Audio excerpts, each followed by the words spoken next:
Hey everyone, back again with another lesson. So last time we talked about drop 2 chords, and this time we're going to talk about an automatic trick built into the instrument that takes the amount of those voicings that you know and multiplies them by 2. And it works like this. So to review, last time we talked about how all 3 of the diminished sets that have 4 different voicings of the diminished chord in them reveal a new dominant chord whenever you take any of those notes in those voicings and move them back 1/2 step. And all of those voicings existed on the D, G, B, and E strings.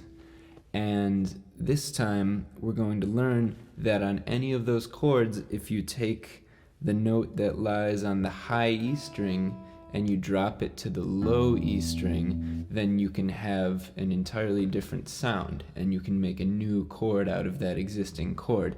That's how you find drop 2s on other string sets, because we haven't used the E or the A string yet to play these kinds of chords. So if you take the 4 inversions of our F minor chord in the drop 2 voicing system, we have this.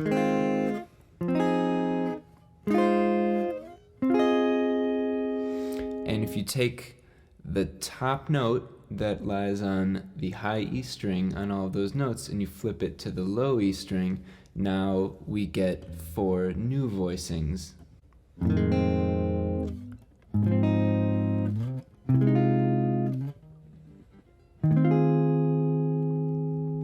And I'm playing these all kind of slow because not all of them are fast and I don't use all of them in my playing a lot of the time. And there are substitutions for these chords to make them quicker and full of more interesting harmony notes that we'll talk about in another lesson.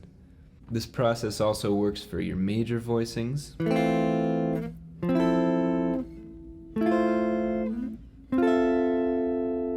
And you flip the E string notes and now you have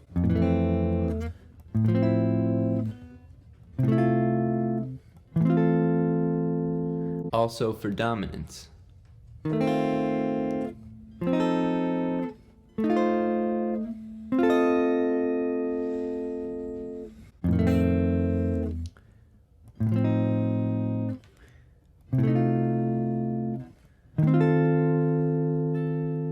The mathematical formula for how each note moves up the arpeggio in order when you keep moving the voicings up that we talked about in the last video still applies here now that the string sets are different.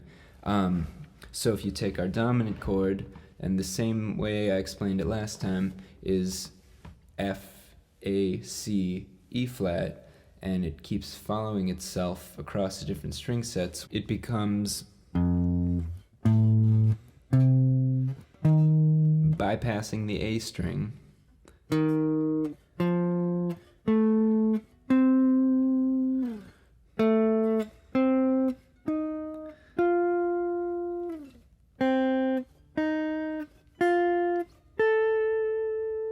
This process also applies for the diminished shapes.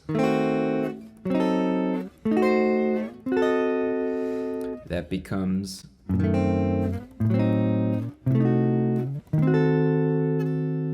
and once again, you can think of this in any way you want. You can discover the new dominant chords using those diminished shapes I just played and moving each note down 1 to get a new dominant chord, or you can just move the shapes up and down the neck and then shift up 1 and do it again in the other key that's a 1/2 step up, and then keep doing that till you can't reach anymore. Do it in any way that makes sense to you, but the most important thing is to get these shapes underneath your fingers and make them a part of your playing. Finding drop 2s on other string sets like this is a very important tool for creating chord melodies. The more chord diversity you have when you're playing chord melodies, the easier and the smoother and more fun that's going to be. For instance, when you're playing chord melodies, you're relying on the highest note of the chord you're playing to be your melody note. For instance, if we're playing something like All the Things You Are,